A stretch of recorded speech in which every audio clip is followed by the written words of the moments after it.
toujours rester arc-en-ciel. C'est la science.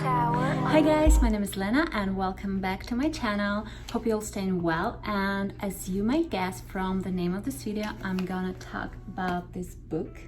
By the way, I cut my own hair in a bathroom, and let me know in the comments if you want a tutorial on that, because I think it turned out really great and I kind of starting to get used to this quarantine lifestyle. So the book. It's Nina Garcia's The 100. Nina Garcia is a fashion journalist, editor-in-chief of Elle, and was judge on Project Runway, so she's a pretty big figure in fashion industry. On the title you can see this is a guide to the pieces every stylish woman must own. And I remember myself reading this book back in high school or somewhere around that time, and I didn't even know English back then, so I read this book in Russian. I'm from Russia, by the way, if you do know. And in Russian, this book called 100 Pieces of the Perfect Wardrobe. And I was absolutely in love with the illustration part of it. And I think this book caught my attention because of it.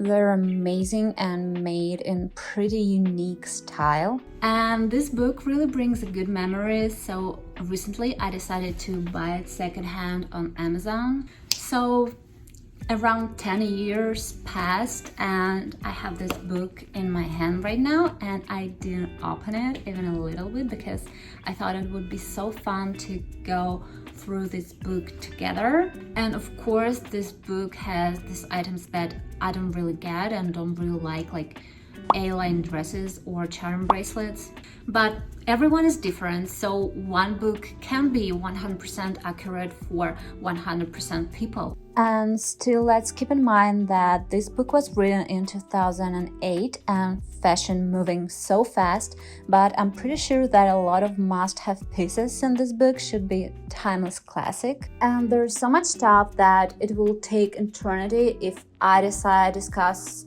all of them. So since this book has this comfy alphabet classification, I decided I will take one piece from each letter. So let's start and we'll find out how perfect my wardrobe is according to this. So let's go. And on the A we have animal print. Animal print feels like a base for me, and it's definitely the timeless thing. The book says to keep it cool, it's better to choose print with pedigree pattern, like Yves Saint Laurent ones. Also, if you're not a pro, like some fashion bloggers can mix and match almost every color and pattern, safe way is to wear only one piece of animal print at a time. There is a situation where rule less is more works perfectly. And in the process of doing this video, I realized I used to have a few bags and shirts with animal print, and I really love animal print, but now I have nothing except these hoop earrings that I bought for upcoming summer. And now at my next trip to the thrift store, I'm going to look for some animal printed item. I think like snake print is better for some leather pieces, and cheetah print is perfect for accessories, for example. Yeah, I definitely going to find something for my wardrobe. And if you never worn animal printed items before and a little bit scared of it, I think the easiest way to start is to find some accessories like earrings or a little cute bag. And for the B we have blazer. And it says the jacket that women stole from the boys and then wore it better. That is so true. I am the blazer fanatic. I think I have at least 10 in my wardrobe. Few of my favorites now. First, this black tuxedo blazer, really classic, very structured, and it level up any simple outfit in a second. And second one is the thrifted vintage Valentino. The quality of this one is amazing. It's from the men's section, super oversized on me and made in one of my favorite color, gray. And C, camel coat. Looks elegant and expensive if color is right. And it's like totally true because in this beige camel coat you always feel like the uptown girl. Nina recommends Calvin Klein or Ralph Lauren. I personally think the most legendary one you can find in Max Mara. My camel coat is thrifted, perfect color and about ankle length. It is a little oversized. That is a good thing for winter because I'm able to wear some sweater or hoodie under it. It's super cozy and make me feel relaxed but chic at the same time. D. Denim jacket. It went through times and it's still a thing in 2020. The book says to choose more fitted or small models, but nowadays it's all about oversize. And also it says don't wear it with another piece of blue denim, and here I totally disagree. Denim on denim actually one of my favorite combination, and I think it looks good not only on me but on so many people. You can like Google some examples on Pinterest or check out some celebrities' outfits. That's true. And you can find your denim jacket in a lot of places, and most famous one is Levi's, obviously, and of course vintage shops. Mine is thrifted, thick material, perfect oversized fit, and I just love it. And E is the evening gown. And this article made me realize that I don't have any like fancy dresses in my wardrobe, and I never saw this as a problem because I'm more like street style, casual style girl. But you know, this winter I went to a ballet and didn't know what to wear, and I still don't think it's necessary, but I really like this idea of having some fancy dress for some special occasion. And when all this quarantine stuff is going to end finally, I'm going to think about finding myself some nice evening gown. It's always a good idea to look for some evening dresses at the thrift store because you can find some real treasures for affordable price and don't have to risk spending a lot of money on something that you're going to wear only a few times. Fishnet went mainstream in 20s and it's still popping up from time to time. There's also some advices on how to do it right. Here, the smaller the better. Wear it with more sophisticated clothes, and I especially like the idea of wearing the nude fishnet tights. I don't have these tights in my wardrobe, but I have the socks and I really like how they look on open-toe sandals.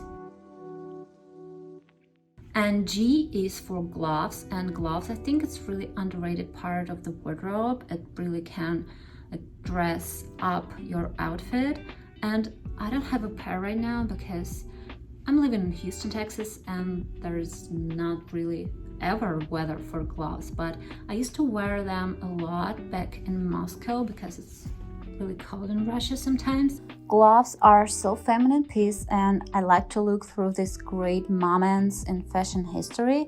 I also remember Carrie in Sex and the City wearing these gloves that cover only half of your hand. I liked it so much, so I bought myself the same pair when I was in high school. Oh, and this is my favorite, hoop earrings. Who can imagine? Hoop earrings, it was in style like 10 years ago or maybe like 100 years ago, and will be in style forever.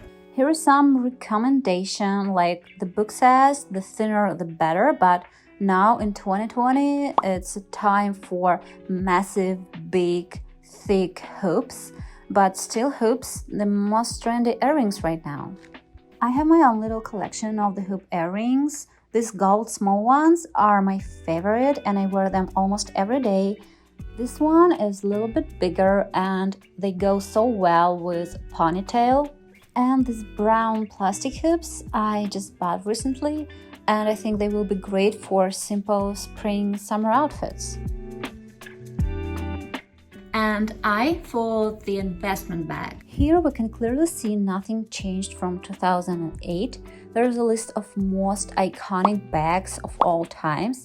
And I like the idea that you can spend your 2-week salary on your investment bag, and it makes perfect sense for me.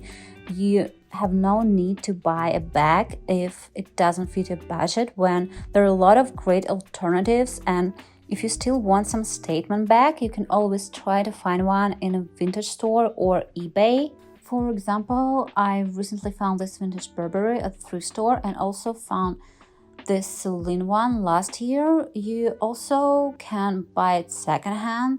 That's how I got my Louis Vuitton bag. Just make sure you buy from trusted seller, and you can always check the authenticity using special authentication services like I did.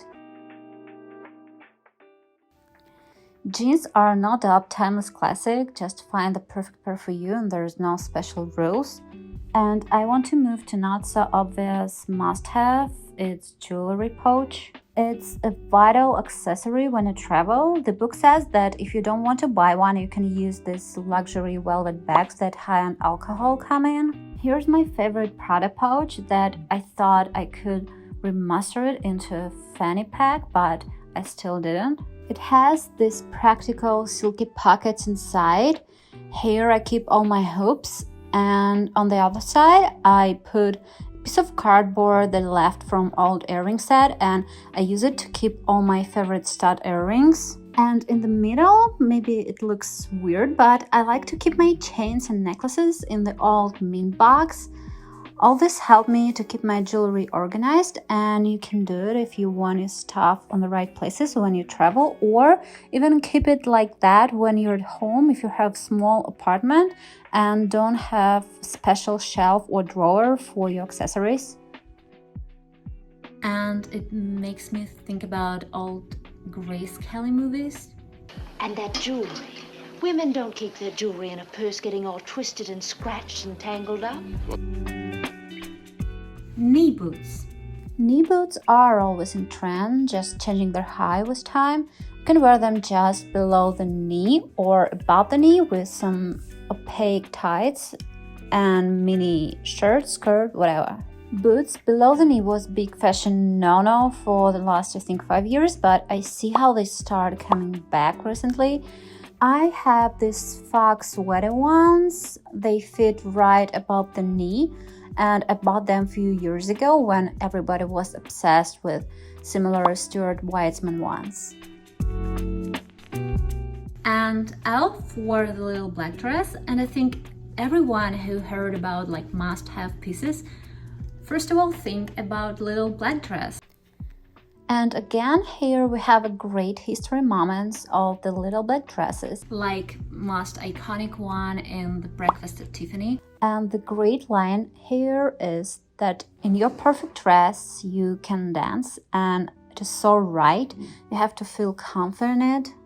My favorite little black dress is from John's New York, and it's just simple, silky slip dress that easy to style and comfy to wear. And also on Elle we have a leather pants that, if you saw my video about this year trends, I'll put a link above, is a hit of 2020. M has nice stuff that I really have in my wardrobe, like motto jacket or white men's shirt that I think it's basic, it's essential and my go-to, but I want to pay attention to this special thing in this book, and it's called Mad Money. You can ask me, what is Mad Money? It's a $50 bill that you should keep in the secret pocket of your purse or wallet. And it's not only great for the emergencies or when you need to run from a bad date, but also when you find yourself in some vintage store or flea market that often only take cash. N is for the nail polish, and my personal favorite is the white one. Sometimes it's black one, but white is the best. O is for old concert t-shirt, and I think everybody has the one at least. I'm a real fan of this blue jeans, vintage tee outfits. I think you put it on and you're ready to go. As it says right here, it's better if it bought on the actual concert, but you can find one at the vintage store. I've already shown a lot of my vintage tees, and here are a few of my favorite ones. And P has a few things that I think is necessities. Like nice pajama set, pearl necklace, or plain white tee. But I want to pay attention to the one chapter specifically, and it's perfume. Honestly, this chapter inspired me to put some perfume right away. Nina's here mentions her few time-tasted favorites, including Chanel No. 5.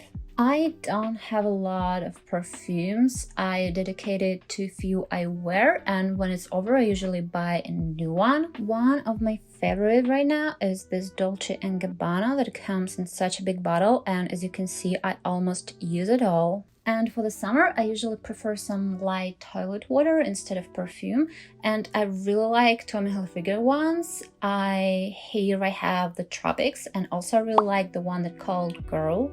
And this is already the end of my mini collection, the Gucci Bloom. I bought it when I went to visit my friend in Boston and couldn't take a full-size version to the airplane with me, so I chose the mini version. And I like this fragrance, and it's so easy to fit even into a super tiny bag. Q has only one thing, and the thing is, it's champagne. It's actually quality champagne. I wish I'd be drinking champagne right now, but it's just coffee. And here we have famous quote: too much of anything is bad, but too much champagne is just right. I'm not sure it Mark Twain, as it said in this book, but it's still true though. And I just can't stop saying it. These simple, elegant pictures give this book this absolutely charming vibe and put you in this calming atmosphere when you read it. And R is for the red lipstick. Here are some nice tips on putting red lipstick on, like you have to blot after the first layer and only after you put a second layer. But I think nowadays every girl knows how to put a lipstick on in the right way, thanks to the Kardashians. I'm not a big fan of red lips, and I invest more in nude lipsticks, but I still have one in color that I think really suits my complexion. And S is for the silk scarf, and I like how these days you can wear it not only on your bag or on your neck, but on your head as a bandana or as a tube top. I really like this style. This book even have a page dedicated to Hermes scarf, and you can't deny they're beautiful. I have this silky scarf that I thrifted last year, and because of the color and the pattern, it reminds me a little bit of Hermes one. It's not square, but I still able to wear it as a cute summer tube top. And also as a bandana. I really like the bandanas right now, especially after the last Dior runaway show. Also, S have a few must-haves that I want to mention. First, it's a striped sailor shirt. This is a piece you wear when you want to feel like a Parisian girl. The suits. The form and style changed with time. My favorite way to rock a suit is put some vintage oversized one from the men's section with some combat boots. And also here we have a sun hat. My beloved one is the one I got for super duper cheap from Walmart, and just put it a little beep into it to give it a little personal touch. T is for the trench coat. If you wear a great trench coat, it's not important what is underneath. And of course, the book says that the best ones you can find at Burberry. And when I think about the perfect trench coat, I always think about the Holly Golightly looking for her cat in the rain.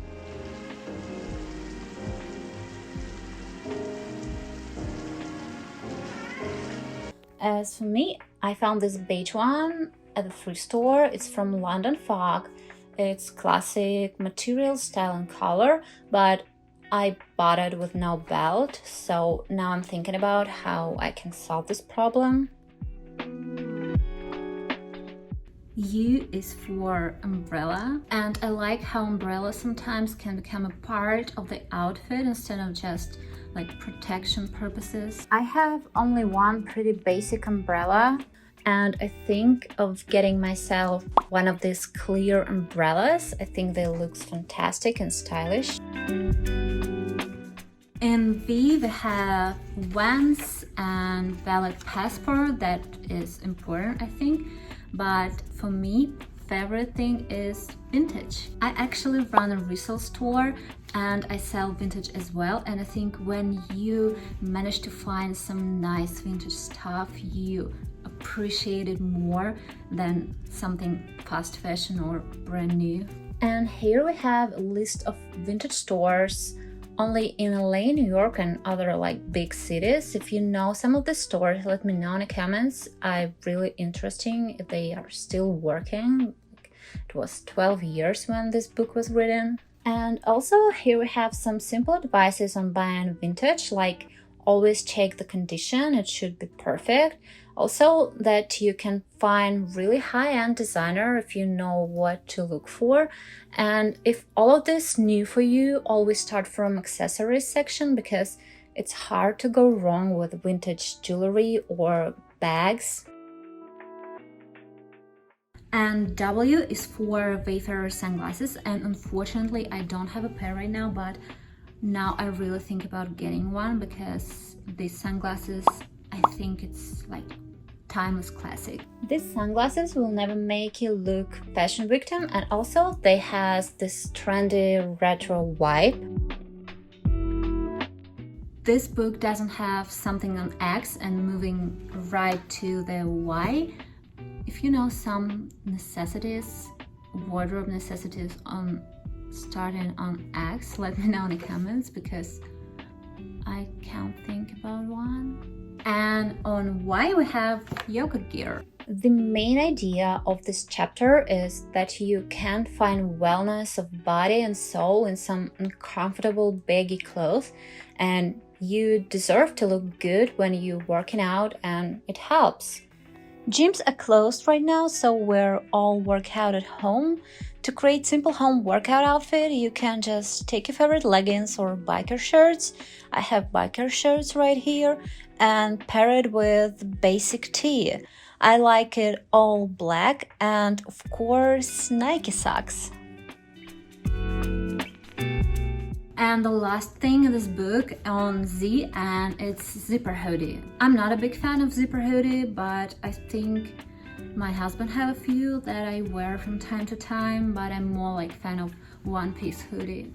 It says that the hoodie should be fitted, but once again for me nowadays it's time for oversize. Also Nina advises to look for some cashmere version. I googled it and they look amazing, and now I have to have one of this. And this picture is absolutely adorable. And my last video actually was about styling hoodies. I put the link right there and you can check it out. And the book is over with even more beautiful illustrations. And you know, 12 years is really a long period of time, especially in fashion industry, so I think this book is still great. And Nina was managed to find these timeless classic pieces that, as you can see, was able to stand the test of time. Please let me know in the comments what items from this list do you have, or maybe you want to have now. And thank you so much for being with me through all of this. Don't forget to subscribe and see you next week.